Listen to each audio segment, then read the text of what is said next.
Gen Z gets flack for a lot of things, but now in some online spaces, they're getting heat for looking at people. The so-called Gen Z stare has become a huge topic of conversation on TikTok and now the internet at large.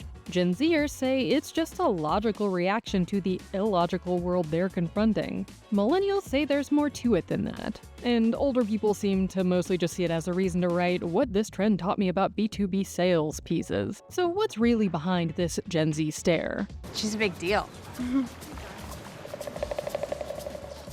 Is it really a problem? And if so, what's the solution?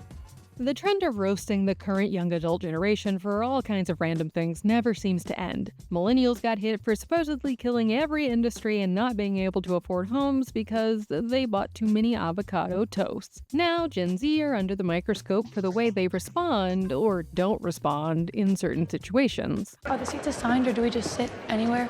Okay, I'll just go myself. What began as mostly a joke has exploded into a much more heated conversation. But a large part of the issue stems from the fact that in many cases, people aren't actually talking about the same thing. When the first jokes about the Gen Z stare began popping up, Gen Zers themselves were quick to argue that it's just them pushing back against the societal expectations around how they should behave. So you just study and go out with your beautiful friends, is that it?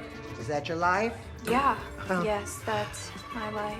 But the older generations have repeatedly pointed out that that isn't what they're talking about at all. Indeed, staring at an annoying customer because you don't want to engage with them isn't even something new or specific to Gen Z. The Gen Z stare they are talking about seems to come more from a fear of responding, or an inability to know how to respond in what seem like pretty basic social situations.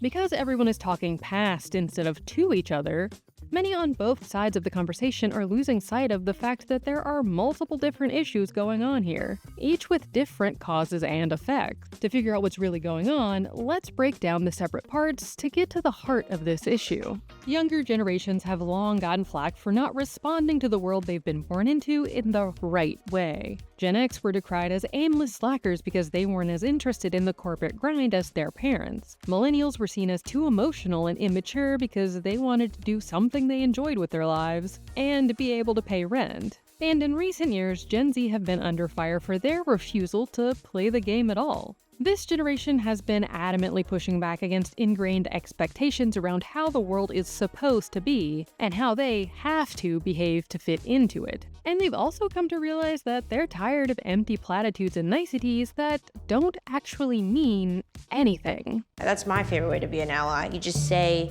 you're doing something and then you don't do any of those things. You know what I mean? You say, I support women. You don't come. The whole Gen Z stare conundrum can be better understood if we take a deeper look at three key areas that can affect all of our social interactions to some degree, regardless of our generation. Not wanting to do emotional labor was the big defense many Gen Zers turned to in response to the question of the stare. Early Russell Hochschild coined the term emotional labor in her 1983 book, The Managed Heart: Commercialization of Human Feeling, defining it as the management of feeling to create a publicly observable facial and bodily display. It's the requirement that workers, particularly women, not only regulate their true emotions, but also conceal any part of themselves that might cause friction in favor of appearing appropriately cheerful or helpful. I have some issues with the other work-study kids that I manage.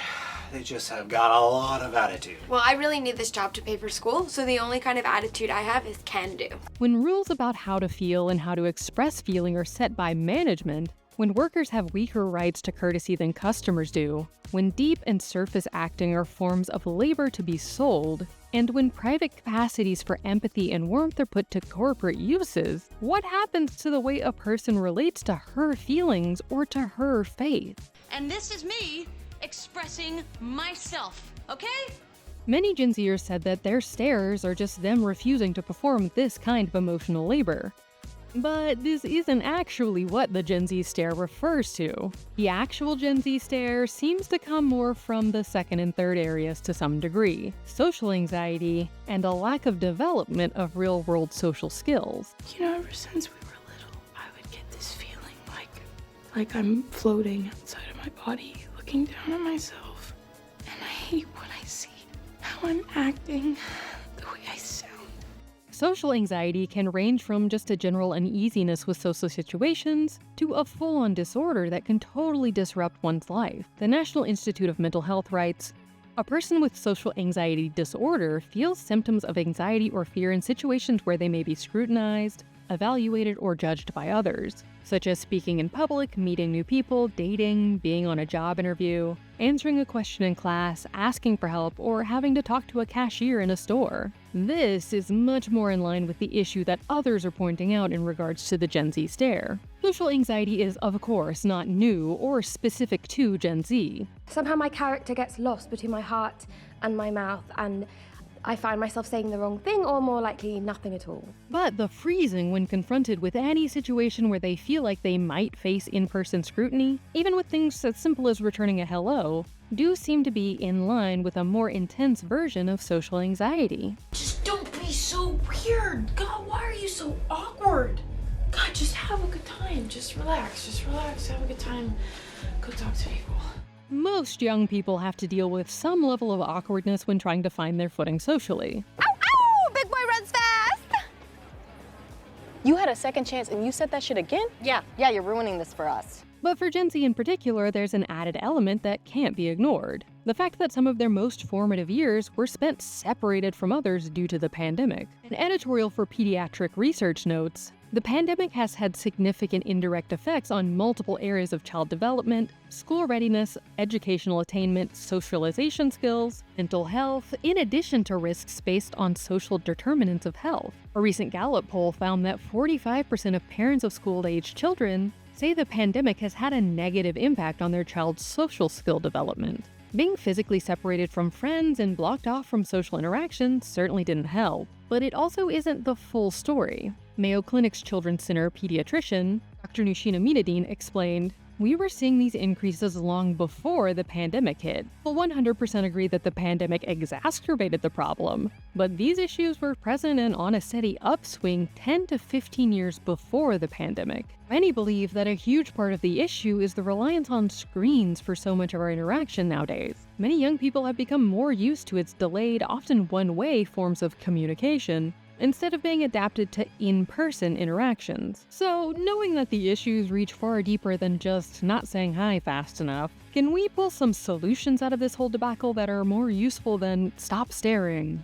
For the true source of the stare, the solution to the problem isn't going to come from yelling at each other in the comment section online. Especially if we can't even have enough of a conversation to figure out what specifically it is we're actually even talking about. None of the problems at the core of the stare are new or unique to Gen Z, but the world they're having to grow up in and confront it all in is. The world's coming to an end and I haven't even graduated high school yet. It's important to dig into what caused these issues in the first place so that we can have a chance of rectifying them and hopefully fixing them for future generations. We all might react to these issues differently, but we all have to deal with them all the same. So it's a cliche, I know, but why do you want to work here? I don't, but I need money to live. And we'll only be able to solve these problems if we work together. It's also key to remember that these are reactions to a problem, not the problem itself. In the same way, millennials, for example, had no control over the whole participation trophy thing, which was actually the result of their parents not being able to deal with the fact that their kid wasn't always number one. Gen Z didn't ask to be brought up in a screen-focused society during a global pandemic. And while parents themselves get a lot of flack for raising iPad babies, it's often not an active choice they're making either, but instead them just trying to deal with the crush of a society that totally leaves parents in the dust. I think most people that are doing this, it's because they're overworked, they're stressed out, they don't have good childcare options. A lot of people are having to work at home with their kids there. Per usual, it's capitalism's fault, is I guess my final thought.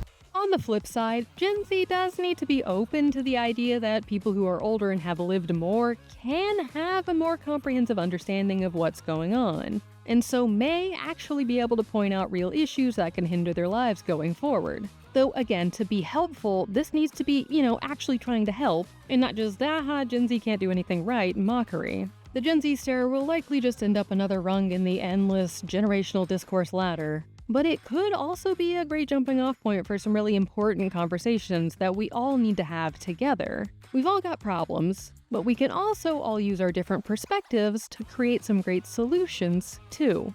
They're not as nihilistic as they look on the internet. That's just like what they want you to think. That's The Take. Click here to watch the video we think you'll love, or here to check out a whole playlist of awesome content. Don't forget to subscribe and turn on notifications.